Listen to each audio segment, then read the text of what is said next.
Welcome everybody to the Changing of the Hip Hop Guards podcast. I'm the journalist Sincere. That's my partner Uncle E. And tonight we have the pleasure of speaking with mixtape legend Bazooka Joe. Thank you so much for the opportunity. Thank you guys, man. I appreciate it. Absolutely. Thank you. Seeing as how it's the 50th anniversary, we definitely want to get your take on the whole mixtape era and your career in general. We're going to take it back, but work our way up to 2023. But for those who may not know, where was Bazooka Joe born and raised? Bronx, New York, Parkchester, Castle Hill area. Yeah, early mid 70s, 80s baby for sure. Very dope. Take us back to the day in life, Bazooka Joe in the Bronx, teenage years. I was doing mixtapes like back then. Like I was always, I was there during the birth of the culture. Like, I remember when hip hop didn't exist, and I remember buying records. Obviously, I was buying records at an early age, but, I was the guy, so we would be breakdancing in the 80s, and I was like the techie guy who was always, taking apart electrical equipment and figuring out how to make, mixtapes. Even back then, like when we wanted to do breakdance routines or whatever, I was the guy who was, making pause tapes for us to breakdance to and stuff like that. So I've been a mixtape maker like that. That was my life back then. I was going to the record shops in the Bronx, LBM Records in Parkchester, which was I think it was owned by one of Ultramagnetic's. I don't know if it was Set G or Mo Love's like parents. So they were from Parkchester. They were like the closest, I think group from where I was living that actually was like popping in the 80s. And Harmony Music, SOS Records in Castle Hill. I was just always buying records. I was, my first record was Just Ice LaToya, and then Dougie Fresh. So I've been on it since day one, and literally making mixtapes as long as I, have been able to like gather, some albums, some 12 inches, and I just wanted to put them on one, piece of media and just keep it for myself. So that was my thing in the 80s, breakdancing, hip hop, making mixtapes, record shopping, and it went all the way through high school. Never really like actually DJ'd like until I got to college, but I was always like just the collector. I was a guy who was, I was making pause tapes with my double cassette boombox and things like that. And all my friends were dubbing my tapes, and I was just that guy. And it translated, later in college, I went to Villanova in Philly. So I started doing radio there. And things just kind of snowballed after that. Now, let me ask you a question. You said you remember a time before hip hop even existed. Yes. Well, for me, at least, I mean, it's probably debatable, but for me, yeah, I mean, I was born in 74. So like, I probably, 5-6 years old was like 79, 80. Yeah, there was probably stuff I just wasn't aware of it. But like, I remember like I had an older sister, and I remember friends of hers had like Zulu beads and like that. I was fascinated, like, oh, what is this? And I was just, the breakdancing, and we would be battling kids from other neighborhoods, and I was still really young, but it was, just to be there was crazy. But I do remember like, my first couple records were not hip hop. It was like Beatles, Stevie Wonder, Kiss, like stuff like that. I was like, I wasn't really buying hip hop records until after 1980 for sure. Okay. So now what you just said, you remember Zulu beats and stuff like that. What even gave you the idea, or where did you come up with the idea of doing sort of like those pause tapes? Did you see somebody else do it, or was that something that you just came up with on your own? No, I was just a junkie, man. I just really like wanted to get the music. So back then I would like go from, the radio shows with Mr. Magic, Red Alert, 107.5, 98.7, like, and I remember just spending nights going back and forth from each radio station and just hitting record if I heard something that I thought I liked, or trying to catch stuff from the beginning just so that I had the whole song, that sort of thing. And I would just, I was making just pause tapes like that but I never saw anybody do it. It wasn't like, I just, it was something I just did as a kid. Nice. Now, were you down with any specific crews when you came to breakdancing? No, we were local. It was just like, we were just like some local kids. I do remember one time we had a competition in McDonald's on Underhill and Bruckner, and you know, we lived on that block, so we got into the competition, but like Rocksteady won the comp. You know, we were small potatoes for sure. Oh man, that's dope. But do you remember like having to go up against those guys? Yeah, Or? yeah, no, there was 10 crews, I guess, you know, that were Yeah, breakdancing, and we came in like 6th or 7th out of 10, and Rocksteady and like the more, you know, the better crews were definitely in the top 3. Nice. Dope. So talk a little bit about the DJ. I mean, did you have any you know, thoughts of being a battle DJ? How did the transition to mixtape DJ come about? Well, actually, no. I mean, like, it's funny because so for me, like, I never wanted to be a DJ. It was kind of like I always made mixtapes. Like I did that. That's just in my nature to do it. Like I said, I've been doing it since my youth. So I never really like wanted to be like, you know, a DJ. And a part of it was, it really started in college when I started doing radio. I walked into this radio station. These guys, this was like 1992, basically, like, you know, the heat of the height of golden era hip hop. And I went to a school where they just didn't have a hip hop guy in their station, you know, so they were looking for one. So they say, oh, you got to talk to this guy. He's just, you know, I was just a collector. I really didn't want to be a DJ. And then the first, you know, I walked into the radio station and it was one turntable, one CD player, and one tape deck.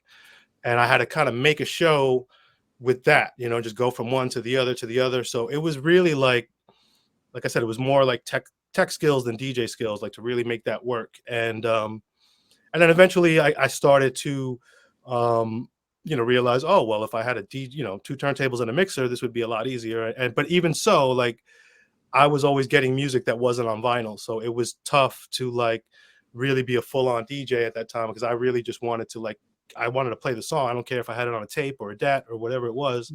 I wanted to get it, you know, on my mix or on my radio show or whatever it was. So yeah, so it really wasn't, you know, the big DJ, but at this kind of like in the middle of the college career, my man Ron Miner, friend of the room, Indiana. I got my Indiana Jones shirt on. Yes, so, sir. R.I.P. Ron.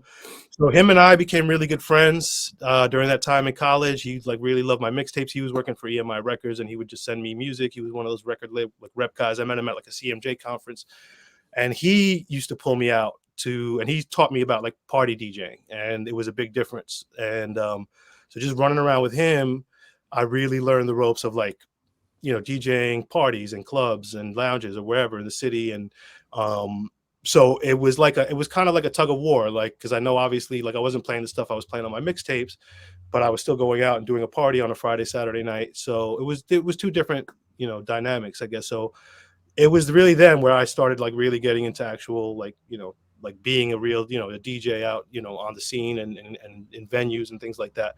But when it came to the mixtapes, it was, you know, it was always more technical. Like I said, I had artists that were sending me music on DAT, or I had, you know, Bobito sometimes would copy some demos for me and send them to me. Like, you know, I would just, so I'd have a cassette of like the High and Mighty or the Tony Bones demo or something. And I'd be like, you know, I got to get this on my mix somehow. So I was always crafty in doing things like that, like on a technical side.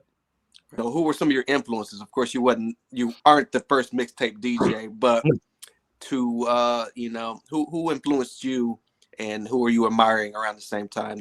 My biggest influence was DJ Double R and G-Bo the Pro. They were like, they were everything to me. Like me and my buddies, those were the mixes that we constantly listened to. They didn't talk a lot, you know, which was one of my MOs. I wasn't like shouting over the music or talking it so much, but that just wasn't my personality. But they were the first guys that were really like blending acapellas, you know, Mary J. Blige acapella with like a DOS Effects instrumental and things like that. And that was just mind blowing for us at the time. So they're definitely high on the list, but Kid Capri was also a big one. Tony Touch, obviously, you know, Stretch and Bobito, when that whole era, like they were pretty big influences on me. But definitely, yeah, like those are, you know, top 5 for me. So you just mentioned about not talking a lot over your mixtapes. That was kind of your MO. Right. Besides that, though, I remember a lot of mixtape DJs had something that made their brand of mixtapes, you know, stand out. You know, whether it was Clue with exclusives or so on and so forth. What was your particular thing? Like when somebody picked up a Bazooka Joe mixtape, What were they exactly getting? So it's probably two things. It was the packaging, because I had I started out, I actually have a couple here. I'll show you. This is actually the very first one right here. Where is it? There we go. Right there. That's the Nice. first one. I printed up like 20 of these, and I made it look like a magazine cover. And I was working at a record store at the time, and I did like 4 or 5 of the single tapes. Then I wanted to do a double tape, and then the people who did my double tape ended up giving me this case that looked like this, right? So I'm like totally Right. So but it's a case that, it was like a case like this, and I was actually really mad when it first happened. I was like, what am I going to do with these? This looks like something that you'll get in a library or something. And then my artwork guys were like, no, like that gives them a much bigger canvas to work with. Like my Photoshop guys, this guy Jeff and Morris, who were doing all my artwork, and they were like, no, this is a good thing. This is a good thing. So like, this is actually the first double tape, and you can see, you can see the difference right there. So like when you pull in the two of them, it's like, it Nice. just stood out. Nobody had packaging like this. And they were double, they held the 2 tapes, double tapes, 90 minutes. They were always 90-minute tapes. So that was part of it. And then, another part of it was having a friend of mine named Gil, who was like kind of a college radio mentor with me and showed me the ropes. He was really in on digital music very early, like before Napster, before iPod. So like, he was like my plug, because he at the time, a lot of the pressing plant guys were, getting music, months in advance. When you had to press something up on vinyl, it had to get, sent to the pressing plants 2 months in advance at least. Right. And so these guys started ripping stuff and sending it up through the internet. And like, you had to be like in certain chat groups, and you had to be like a member. I wasn't a member, but my boy was. And so him and I would see each other like once a month, and he would just give me a CD, and I would have music way earlier than most people. So it was being savvy with the digital stuff, and like I said, and also like getting dats from people. Like people would give Vinny Paz, shout out to Vinny. I remember meeting him when they had just put out their first record, and they were doing Violent by Design, and he sent me some dats for Violent by Design, and he wanted me to put them on my mixtape. So I think I had like, I was one of the first people to buy like one of those $900 freaking CD burners that came out back then. It was like it was a big deal.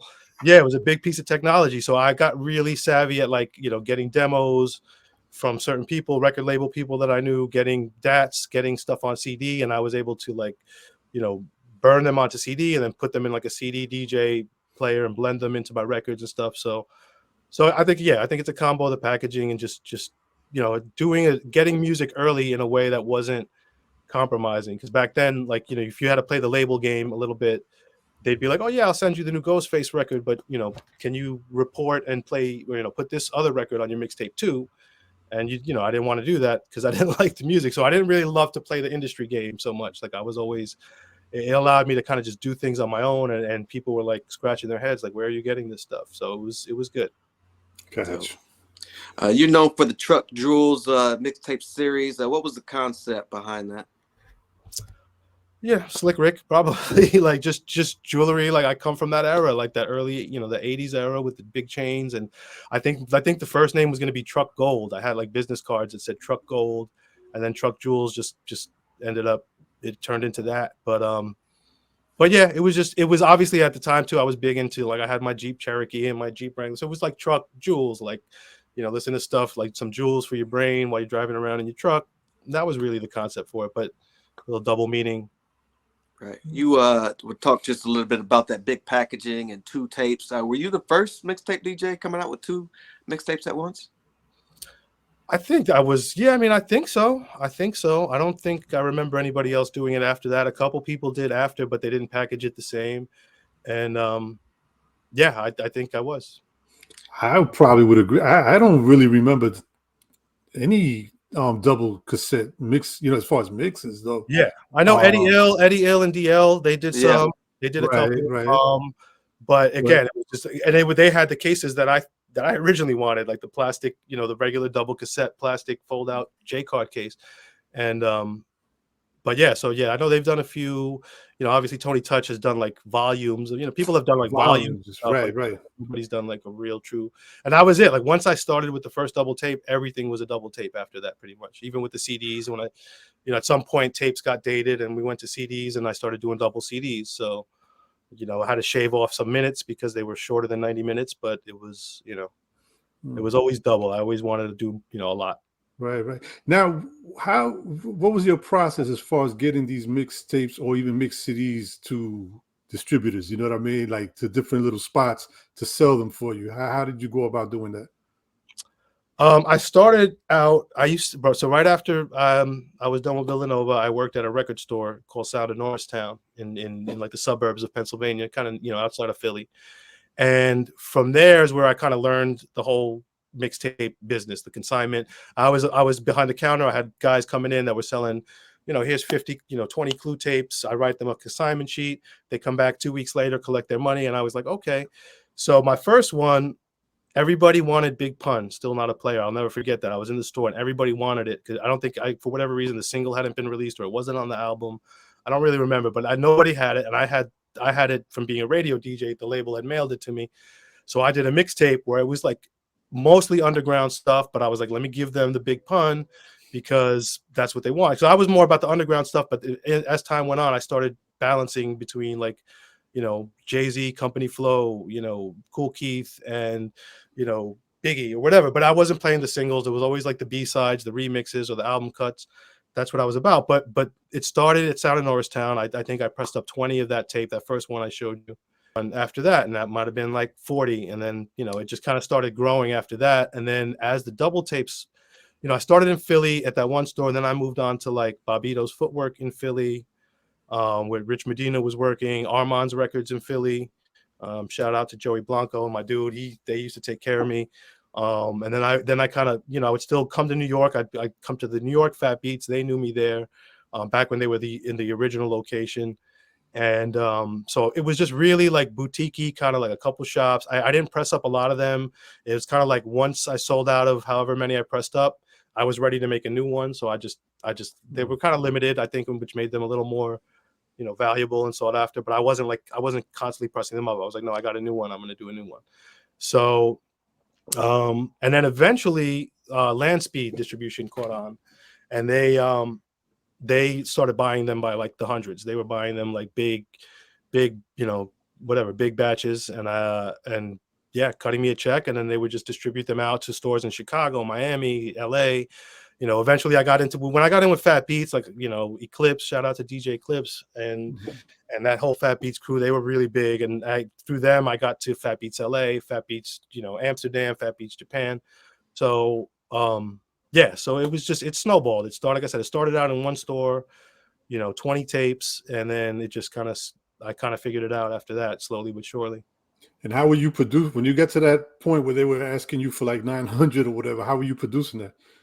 I was working with like an actual duplicator. So I had a guy who was, you know, he was duplicating the tapes, actually printing, you know, text on the tapes, which was, you know, pretty advanced for, you know, late 90s, basically 1998, 99. So yeah, so it was basically, you know, it wasn't cheap. Like I had to go, you know, pay, you know, get those done. And that's why, like, when it came time to, like, if I sold out 100 of a certain title, instead of, you know, pressing up 50 more, I'm like, no, I'm ready to do 100 more of the next one. So, but yeah, I mean, yeah, as the orders got bigger, you know, like I said, the money kind of came in a little bit more, and it was just a big operation for a while. Nice. Did you have to endure rampant bootlegging? And if so, how did you combat that? I don't know. I mean, I don't know. I never saw anybody bootlegging any of my stuff, but I don't think they could because of the cases. And I think that was the beauty of the packaging, was that good luck trying to find where I got those cases from, because, you know, you're not going to get it. And the artwork, you know, it wouldn't fit in a cassette J card because it was just too big. So I think that was a big part of it. But I mean, if they did it, I don't know about it. So I was gonna say, I used to work, you know, not far from Canal Street, so I used to be up and down. I used to live around there too, but I used to be all over there, you know, looking, and I don't think I can recall seeing like a Bazooka Joe. No, if they were unique to the stores that they were in, and like me too. Like I used to go to Burkina, I don't know if you remember Burkina, but he had the spot like Lower East Side, and he was a big Okay, mixtape okay. guy, African guy. And but yeah, I would always pop through and check, all the mixtape stands. I never saw any of my stuff anywhere. Nah, not really. You came up in the mixtape game when there was a lot of other mixtape DJs. Did you consider it competition, or was it just kind of friendly? Who had the first, the exclusives? Was it kind of a who could get them out to the public first type of situation? I mean, yeah, yes and no. I mean, again, I never, like I said, even like if you see the mixtapes, it was always Bazooka Joe. I never even really called myself a DJ until like later in life. I was really like a mixtape maker. So I wasn't trying to be like on the level of some of those other guys, the guys that I looked up to. I was just, I like to do what I do. I really made the tapes for myself. Like all my life, I made them for myself.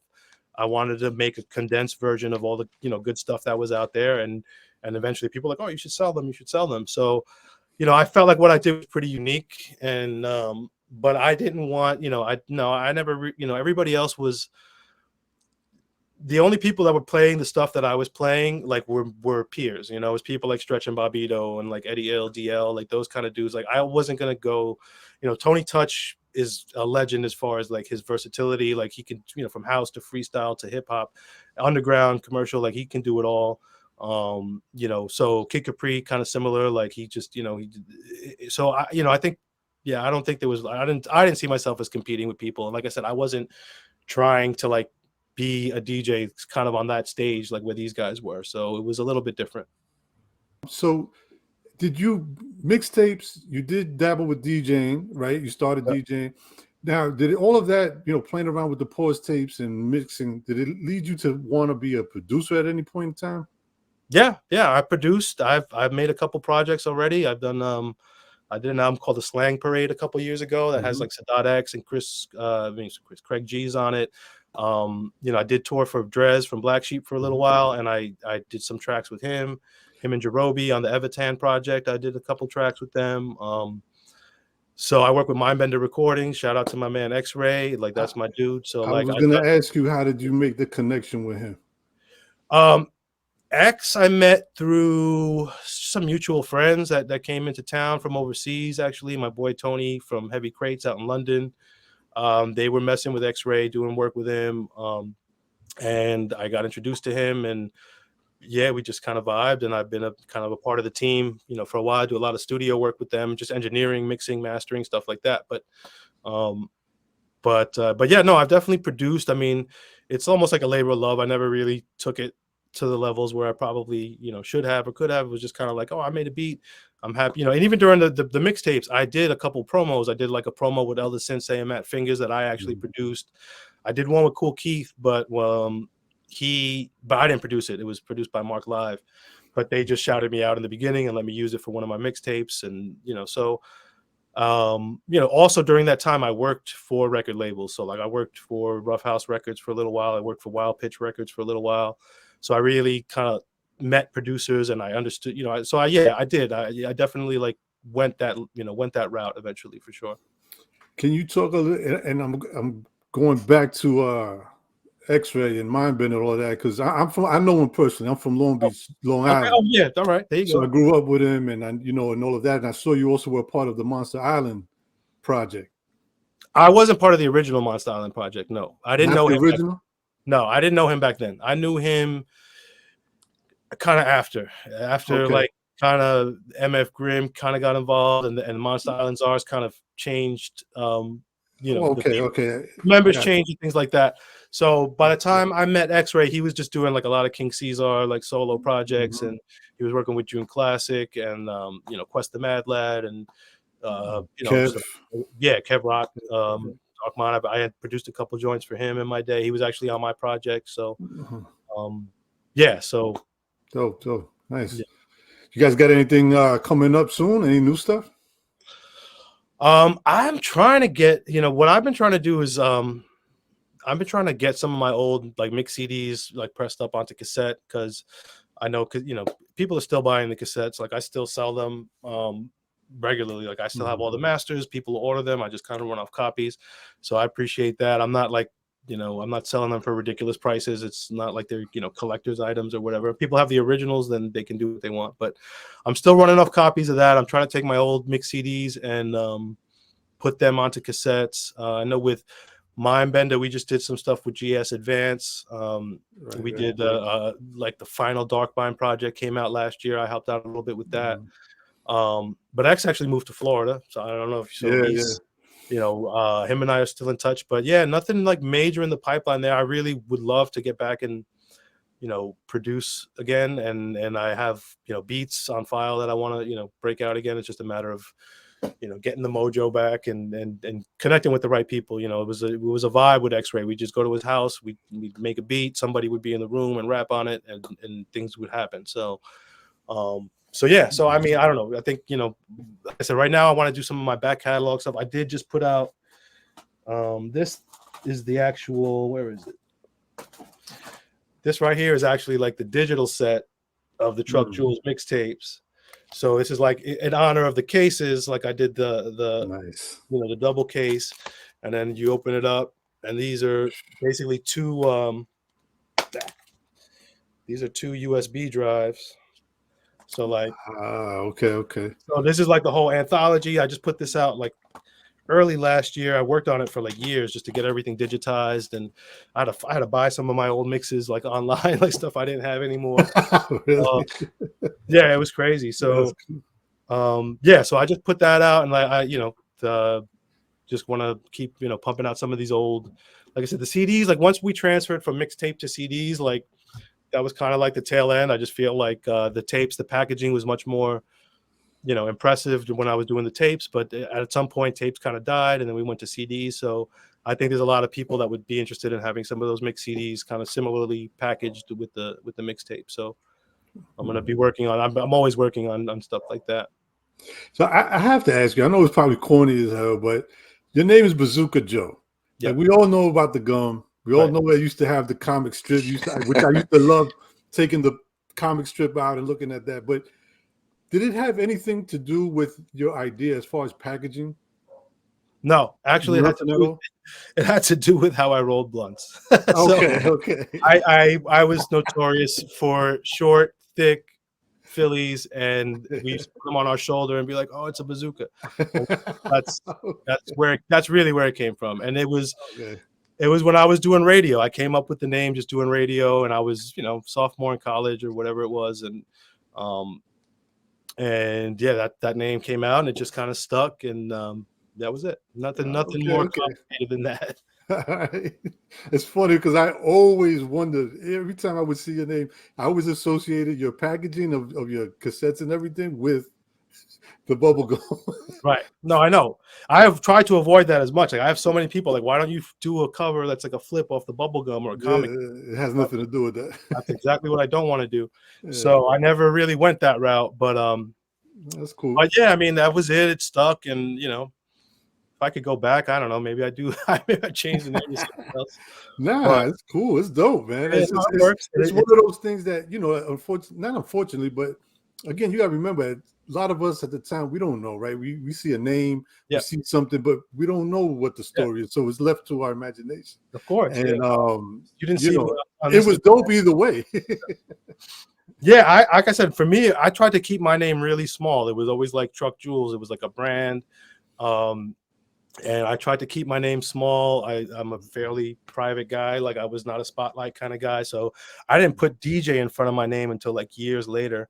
And when I mean, ironically enough, I'm currently like a professional DJ. I do a lot of private events and weddings and fashion events and private parties and you know, things like that. So, you know, for someone who didn't want to be a DJ, I kind of, it's what I do now for the most part. So. Nice. Oh, you talked early on about being early with the digital game, getting stuff early, digital wise. How do you feel about the transition in 2023? Not even 2023, but these days, everything being digital. Was that hard for you? Do you prefer it more than how it was back in '98? It's definitely made my life a lot easier. So like, I would say like it helped me. Like I was ready for it when it happened, and I started getting digital music and Napster and iPods. Like I was there. I knew how to encode MP3s. Like I knew all about it. But it was obviously, I knew how to take my records and encode them, and so I was ready for it, from the get. And even when I made my mixtapes, like I kind of multi-tracked them. I wasn't doing them in one live set. Like it was all like, it was very technical and digital. Like I had digital recorders and I was just doing one song, then the next song, then the next song, then the next song. And doing that, I learned, how to actually blend when I was doing it live and that sort of thing. So I think it really, I was ready for it. When Serato came out, like that was a game changer for me. Cause then I went back in and I was able to like, one mixtape I made was called Progressive Retro, and it took me like a year to make it. And what I did was, it was actually the last like technical like Truck Jewels mix CD. It was like 10 years after I put out my first one, and I was like, this is the last one.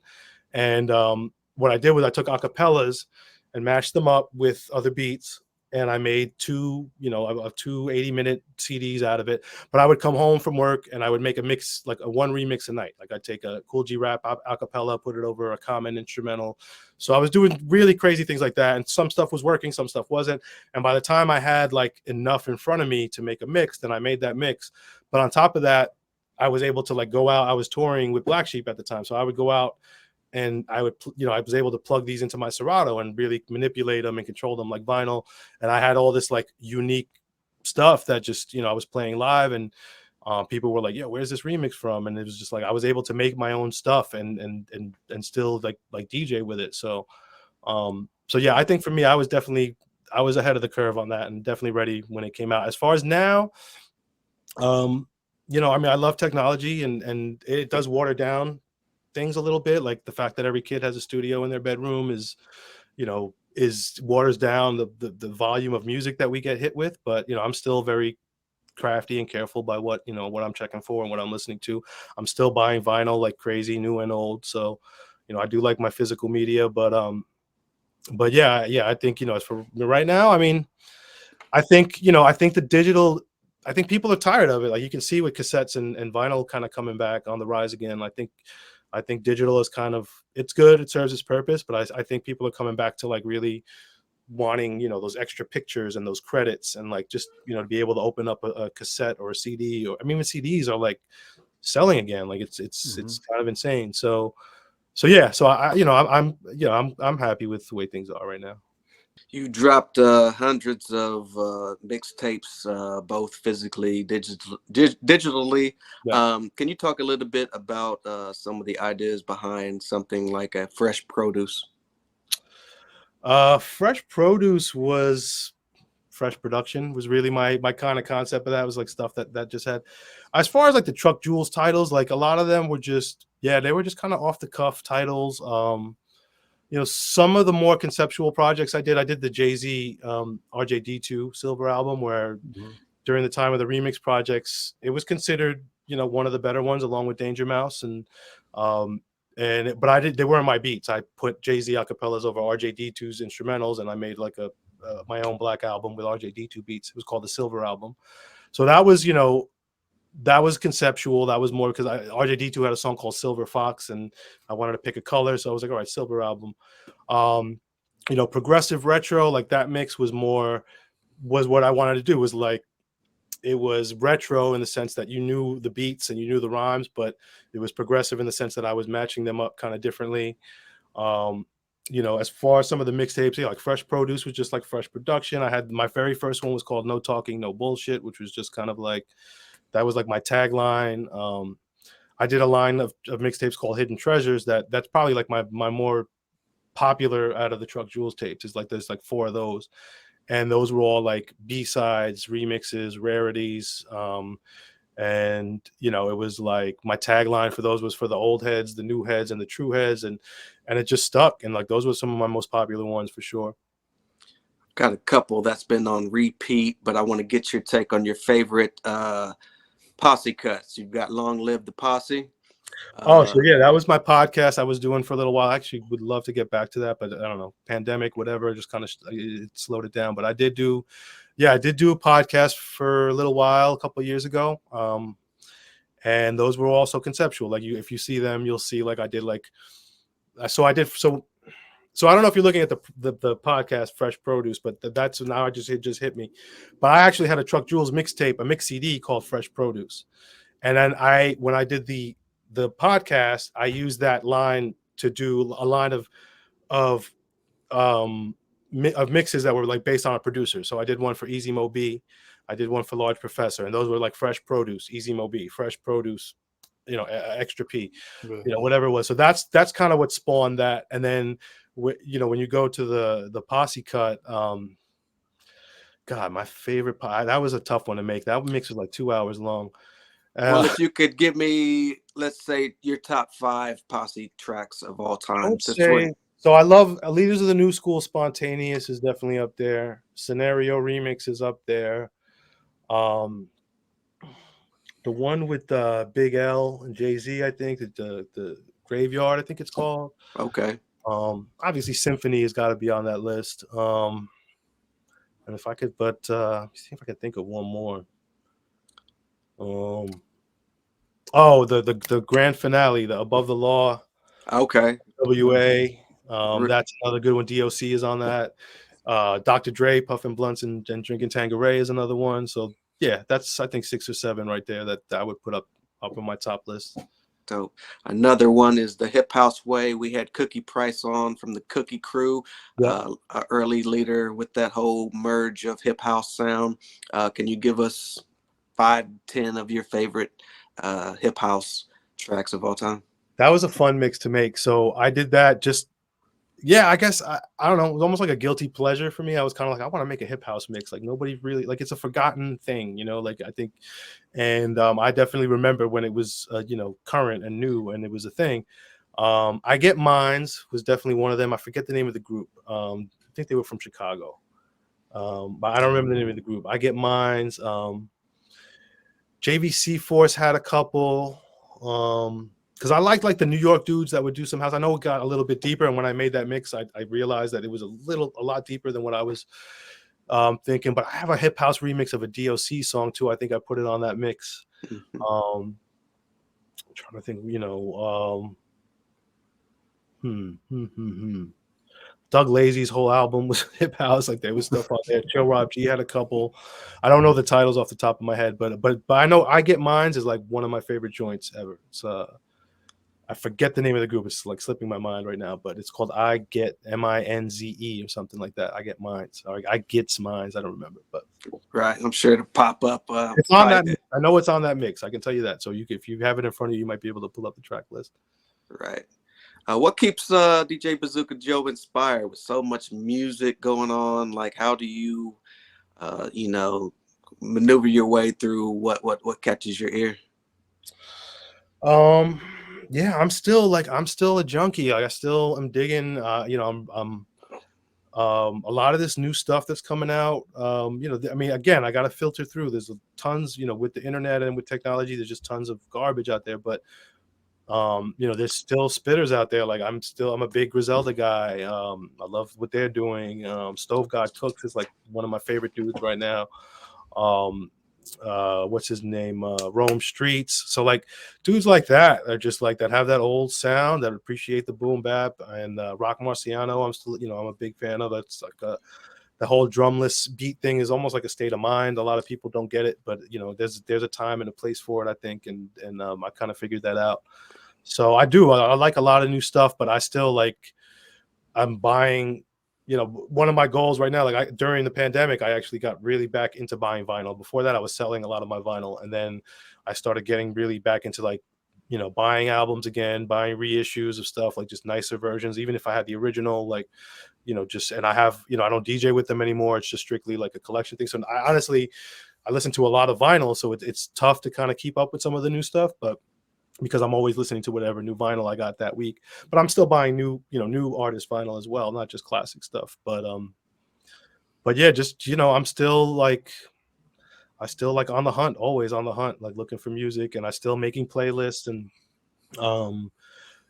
again, even like now being a DJ, like it's outside of the hip hop world, like if I'm doing a certain event, they want a certain vibe, but they're always different. Each one is different than the other. So like, I may do a party that's like a disco theme. So I'm like, all right, cool. I go in and I just do my research. I love to like go in, and even with my podcast, like just like Easy Mo B, like let me go in and Wikipedia him, and just I want to know everything he's produced, and I want to listen to it, and I want to make a mix out of it, you know. So I like to do my research. I'm always on the hunt, you know. I'm always kind of discovering new things and things that I like and that sound good to me today. So yeah, I was just curious. You mentioned also, I mean, you mentioned before that you DJ'd for or DJ for Drez from Black Sheep. How did that come about? How did you first even land that gig?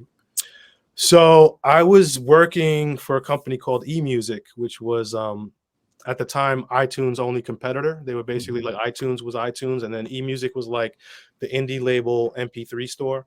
Right. And I was people knew that I was a DJ, so I would DJ a lot of their, the company parties, or we would do an event with like a certain label, and like Stone's Throw or Rhymesayers or something. They yeah, we want to promote this record, and it'd be an excuse for us to DJ, and like me and my boy Alex would just go and we just like put a flyer together and DJ it. So at one point, the Orchard, which was like our sister company, they were putting out the Black Sheep 8WM Novocaine album. This is like 2006, something like that,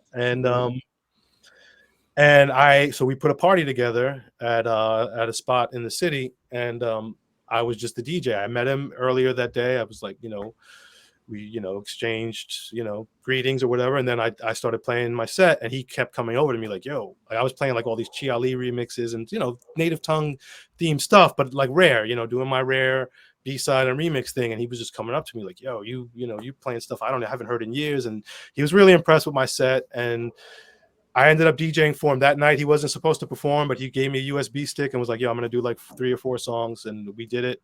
And then, 2 weeks later, we exchanged numbers, and he was like, yeah, I might be looking for DJs. And he hit me up, was like, I'm doing a show with J. Rue the Damager and Smith & Wesson, in Brooklyn. You want to come do it with me? And I was like, yeah, of course. And then, that just, again, snowballed into, we went all around the world with that dude. So, that's my man. I still, I'm still in touch. We're still great friends. And it was really a blessing. Like some of the people I've met just, throughout the course of all this has been incredible. How was it working with him and Jerobi? That was fun. Those were some good sessions, man. We used to work out of the studio in Manhattan on like Lexington. It was ran by this band Shinobi Ninja. I don't know if you know them, but they're like a I can't describe them. They're like a fusion rock, hip hop, everything band. They're just dope. And they so anyway, it was like a weekly thing. We would just go to the studio, and I would sit in on a bunch of sessions. Sometimes I had a beat and they like it and they would do something to it. And Jerobi was mad. I didn't know much about Jerobi until those sessions. I never met him. I knew who he was from the Tribe, stuff, obviously, but I didn't, he was a mystery. He was always a mystery to everybody. Right, so. But he was great people. And we just, those were just some really great sessions that when that album was happening, and just to be a part of it was awesome. And just really good times, good people. Still to this day, some of my, best friends were in all those sessions. So it was good. And one other person I want to ask, or group, we also have somebody in common. I'm friends with, I know Finster from Finster Bundy. Mm-hmm. How was it working with them? Finster's one of my favorite people. Like he's awesome. Finster and Bundy, both of them are really great people. So I know them from before Truck Jewels. They came up to my radio show with Ron Miner when he was working for Pandemonium Records. They came up to my radio show with Shades of Brooklyn, and Finster Bundy were like, they had just released their like first or second 12-inch. Like I knew who they were, but obviously like a lot of other people didn't. Right. So they came up during I don't know if it was like the Penn Relays or something in Philly was going on, some big event. So one stop, it was like Evil D, Shades of Brooklyn, Finster Bundy. They all came up to my radio show. We like pre-recorded an interview. And then, we proceeded to just wild out for the rest of the weekend. So I got to really hang out with them pretty hard in Philly, and like, we just became friends, and we stayed in touch over the years. And when it came time for me to start producing, like they were, I reached out to them like, I'd love to do some tracks with you guys. And I was lucky enough to do like 2 or 3 with them. And, but yeah, they're just really good. Me and Finster always had a good, vibe, and Bundy too. Like they're just good people. Yeah, definitely good people. Shout out to them. One other thing, you've been a lot of places touring, DJing. Can you tell us one of your most memorable places that you've been to? Ooh, well, I would say, I mean, we did one run with Black Sheep that was pretty epic, and it was 11 shows in 12 nights. So we started in Paris. We did a show in Paris in an empty boat. Lucien was there from, I remember Luck of Lucien. Get out of here. Yeah, Lucien was there. Oh, I got to meet him, another mystery from the tribe, like Mystique. yeah. And then so we started in Paris. Then we did that show. Next day we flew to Slovakia and did a show there. Then we did like 2 shows in Sweden. Then like 3 or 4 shows in Germany. So it was like hit and run. It was like do a show, hang out, party, wake up, eat, get on the van or get on the plane and travel for the rest of the day and make it to sound check for the next show. So it was pretty intense, but I got to see like the Berlin Wall. I was in Germany. We finished up the trip in Amsterdam, which was, pretty awesome, so that's good. And then the other one on a weird, it was not the greatest trip, but I was there and it was in Japan. We went to do a show in Japan one time, and the guy Drez and the guy I was with, they for whatever reason got held up at the border and they didn't let them in. And I kind of got stranded in Japan for 4 days. And it was memorable in a not so great way, but also in a great way. Like I was there. The people that had booked the show were very disappointed. Obviously, I ended up hanging out with like Far Side one night. They were out there. They were supposed to do a show with us, but because they didn't get let in, all our shows just kind of got washed. So I was there for a couple days until they flew me back. But it was awesome. I was in Japan for a couple days. I can't argue with that.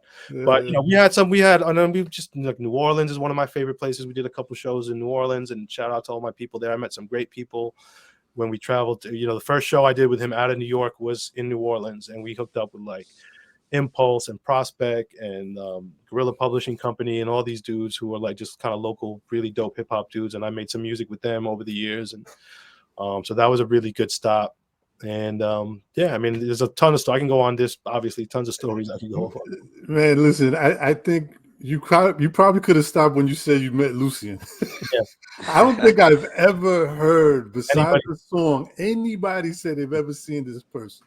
Yeah, I mean, not that in all these years, nobody I know. Yeah, I don't get starstruck, but when I met him, I was like, oh my, yeah, I was like, I mean, even more so than Jerobi, he was like this weird like entity that nobody saw ever. So, and not to mention, it's such a dope track too on the song. You know what I mean? So, damn, that's crazy. Nice.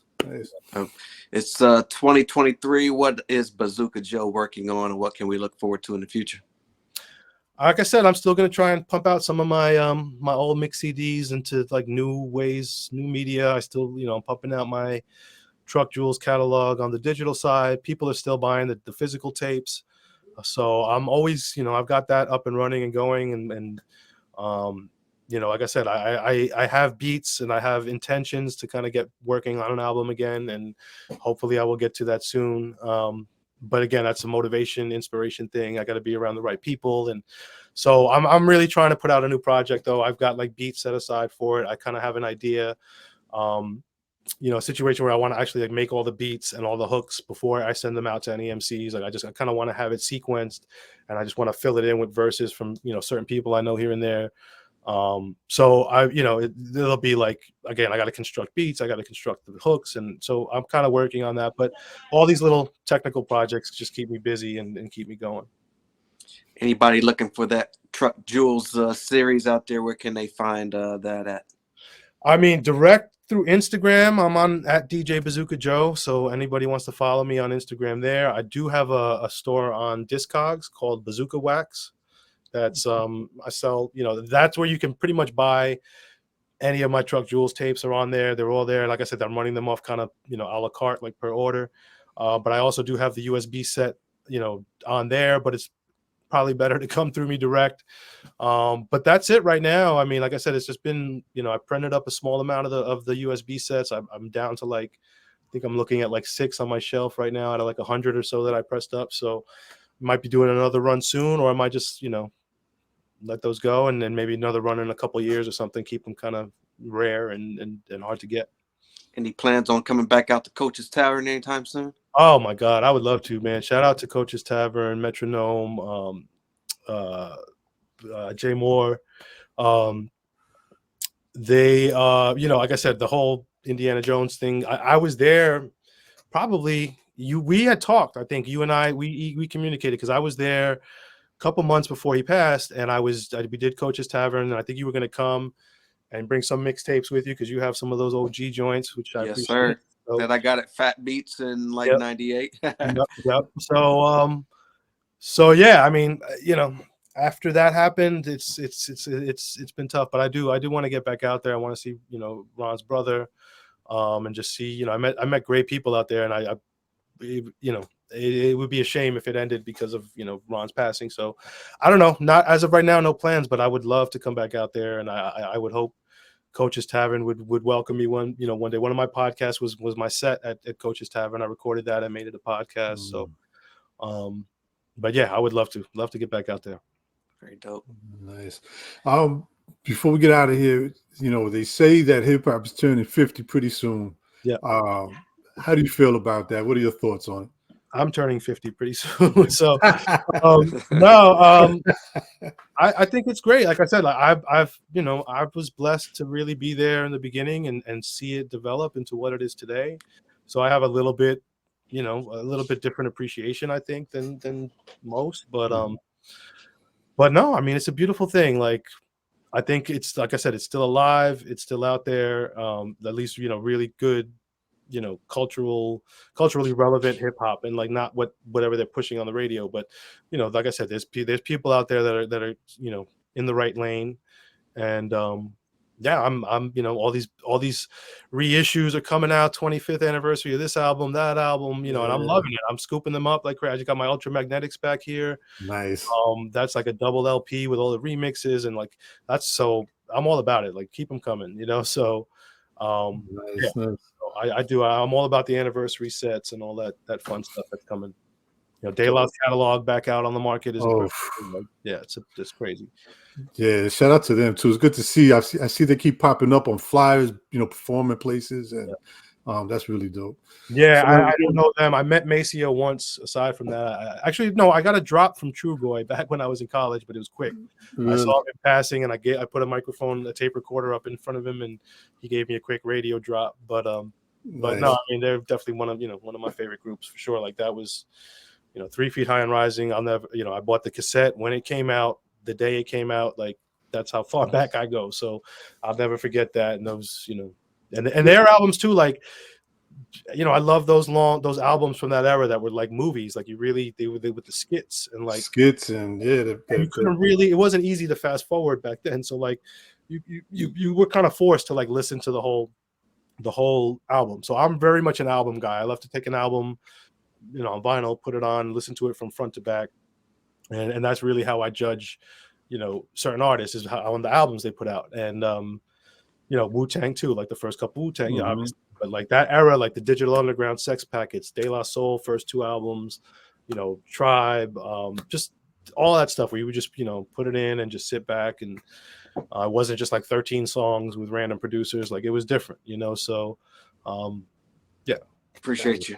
Yeah, man. Thank you very much, man. Thank you, man. I anybody who's interested in hearing my story, I appreciate, man. I don't get interviewed much, I'm a private guy, but I enjoyed this. This was dope. Appreciate you, man. The next time you come out, I'll be sure to check you out when you come. Yeah, I'll hit you up. Like I said, who knows, but I would love to get back out there for sure. Are you in the city still, or did you move out of? I'm in New York. I'm in Yonkers, the Hastings, Yonkers area. So I'm still in New Yorker.